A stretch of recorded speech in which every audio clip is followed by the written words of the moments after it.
Hi hello నమస్తే welcome to మన voice global media. ఈ రోజు నెక్లెస్ రోడ్ లో జరుగుతున్న మహాబలజ సమ్మేళనంలో మనం ఉన్నాం. మనతో పాటు గెస్ట్ ఉన్నారు, మాట్లాడదాం. Hi sir. హాయ్, ఎక్కడి నుంచి వచ్చారు? నేను రమేష్ భవనం. నేను యానం నుంచి వచ్చాను.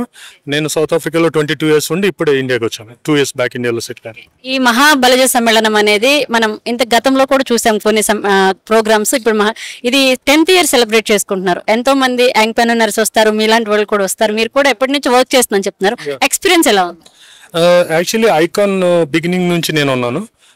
మెండు చక్రపాణి గారు నన్ను ఇంట్రడ్యూస్ చేశారు ఐకాన్కి.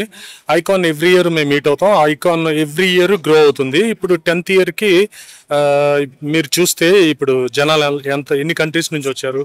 ఎంటర్ప్రినర్స్ వేరే countries, states, different states in India వచ్చారు. చాలా ఎగ్జైటింగ్గా ఉంది. చాలా మందిని కలిసాం, నెట్వర్క్ అయింది, ఐడియాస్ పంచుకున్నాం. మేము హెల్ప్ చేసే వాళ్ళు ఉంటారు, మాకు హెల్ప్ చేసే వాళ్ళు ఉంటారు. ఇది గ్రేట్ ఎక్స్పీరియన్స్గా చెప్తాను.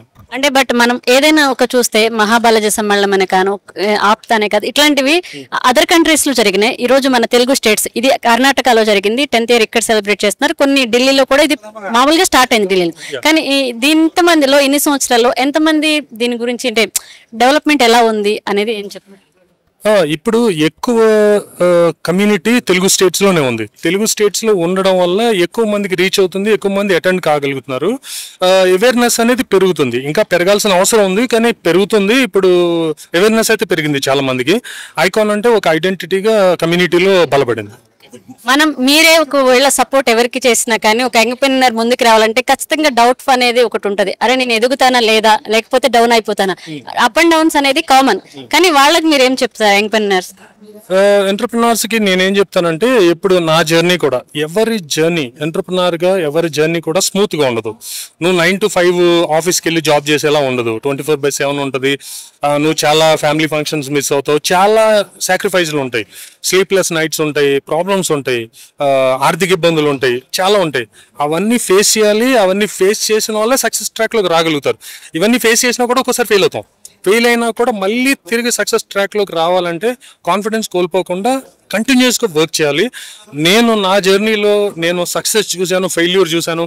ఆ ఫెయిల్యూర్ నుంచి నేర్చుకుని మళ్ళీ సక్సెస్ ట్రాక్లోకి వచ్చాను. సో నా లైఫ్ కూడా ఒక ఎగ్జాంపుల్గా నేను చెప్పగలను తప్పకుండా. అలాగే ఈ రోజు మీరు ఒక స్ట్రగుల్ అయ్యే ఇక్కడ రోజు సక్సెస్ లో నడుస్తున్నారు. అలాగే ఎంతో మంది మీకంటే పెద్దవాళ్ళు ఇక్కడ మీకు దారి చూపించి ఇన్స్పిరేషన్ చాలా మంది ఉన్నారు. ఇక్కడ వాళ్ళ స్పీచ్ ఇక్కడ ఎంతమందికి యూజ్ అవుతుంది? స్పీచ్ ని చూసి ముందుకెళ్ళే వాళ్ళు ఎంతమంది ఉన్నారంటారు ఇప్పుడు? అంటే 2 రకాలు ఉంటారు. యా 2 రకాలు ఉంటారు. ఒకటి ఏంటంటే ఈవెంట్కి వస్తారు, వింటారు, ఇన్స్పైర్ అవుతారు. తర్వాత they will go back to their normal life. అయిపోయింది, మళ్ళీ మామూలు లైఫ్లో పడిపోదు. అలా కాదు, నువ్వు ఏ ఈవెంట్కి వెళ్ళినా, ఏ స్పీచ్ విన్నా, ఏ బుక్ చదివినా, ఏం చేసినా అది ఇంప్లిమెంట్ చేస్తేనే మనకి రిజల్ట్స్ అనేవి వస్తాయి. నేను చెప్పేది ఏంటంటే రెగ్యులర్గా అటెండ్ అవడమే కాదు, దాన్ని ఇంప్లిమెంట్ చేయండి. ఇప్పుడు ఎవరు స్పీచ్ విన్నారో వాళ్ళ స్పీచ్లో మీకు నచ్చిన పాయింట్లు ఏంటి, అవి మీరు ఎలా అడాప్ట్ చేసుకోవాలి, ఎలా అడాప్ట్ చేసుకుని ఎదగాలనే దాని మీద ఫోకస్ చేయాలి యూత్.